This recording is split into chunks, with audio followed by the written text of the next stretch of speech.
गंभीर आरोपों में घिरे हुए स्वघोषित कट्टर ईमानदार दिल्ली के मुख्यमंत्री श्री अरविंद केजरीवाल जी के समर्थन में भ्रष्टाचार के पुराने आरोपियों और पुराने गुनाहों में आबद्ध रहे तमाम राजनीतिक दलों ने उनका समर्थन किया था और इसके लिए भावनात्मक आधारों का भी उपयोग करने का प्रयास किया गया। परंतु आज न्यायालय ने जो निर्णय सुनाया है वो तथ्यात्मक आधार पर है।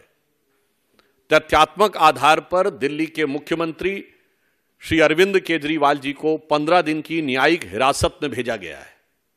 परंतु इस तथ्यात्मक आधार से बड़ा संवैधानिक और नैतिक प्रश्न खड़ा हो रहा है, क्योंकि वो हिरासत से सत्ता की सियासत करने वाले मुख्यमंत्री तो रह ही चुके थे और अब अभी तक उन्होंने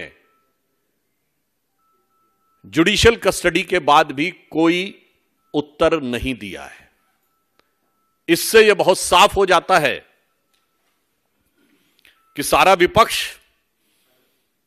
जिस आरोपी को बचाने के लिए प्रयास कर रहा था, न्यायालय की दृष्टि में वो गंभीर आरोप हैं और जो लोग केवल बयानबाजी करने का प्रयास करते हैं, यह विषय सिर्फ एक कानून या नियम का नहीं है। निश्चित रूप से न्यायालय के समक्ष कुछ ऐसे तथ्य रहे होंगे जो ना आपके संज्ञान में है ना हमारे संज्ञान में है, जिनके आधार के ऊपर यह निर्णय लिया गया। अतः हमारे विपक्षी दल जो निरर्थक और अनर्गल बयानबाजी करते हैं, उन्हें इन गंभीर तथ्यों पर विचार करना चाहिए और न्यायालय ने अपना इस विषय पर अभिमत दे दिया है।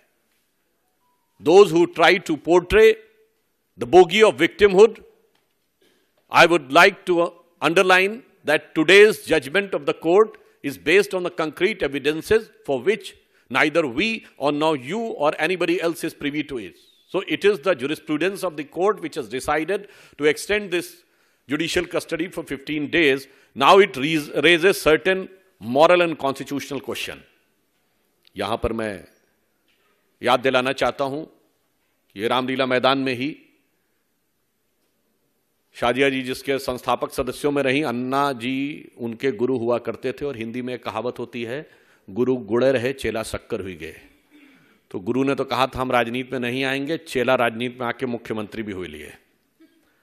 परंतु कल उन्होंने एक दूसरी रैली की जिसमें उनके गुरु बदल गए, गुरु लालू प्रसाद यादव जी हो गए और मुझे प्रतीत होता है शायद उनके भी गुड़ के मुकाबले ये शक्कर होने की तरफ ना आगे बढ़ जाएं, क्योंकि लालू प्रसाद यादव जी ने तो कम से कम इस्तीफा दे दिया था जब वो जेल जाने लगे थे। अभी तक इन्होंने इस्तीफा नहीं दिया है। तो निश्चित रूप से यह दिखाई पड़ रहा है कि अपने गुरु की सारी शिक्षाओं को गुड़ गोबर करने का काम केजरीवाल जी ने आम आदमी पार्टी के अपने पूरे चाल चिंतन चेहरा चरित्र में दिखा दिया है।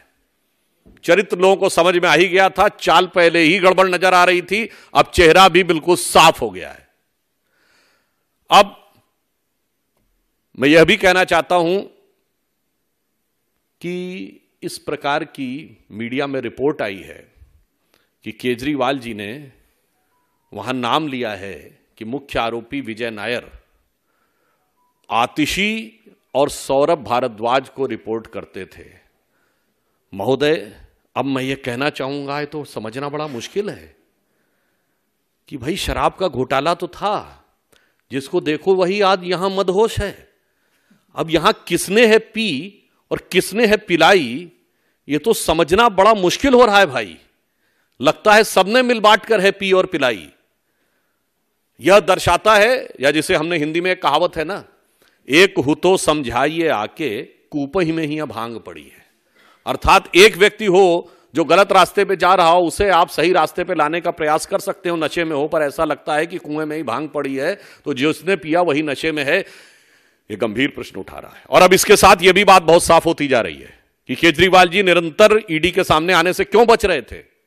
शायद उनको लग रहा हो और उनके आम आदमी पार्टी के बाकी सदस्य जो बहुत ही उत्साह और उच्छृंखलता के साथ उनका बचाव करते नजर आ रहे थे, शायद वो इस संभावित खतरे से डर रहे थे कि मानो वो कह रहे हो कि केजरीवाल जी कह रहे हो बैठा हूं दिल में इतने राज छुपाए, जरा सा होंठ हिले तो जाने कितनों का दिल डगमगाए। तो इसलिए हम यह बात स्पष्ट करना चाहते हैं कि शराब घोटाले को लेकर दिल्ली सरकार की स्थिति भ्रष्टाचार के आरोप में उत्तरोत्तर स्पष्ट होती चली जा रही है।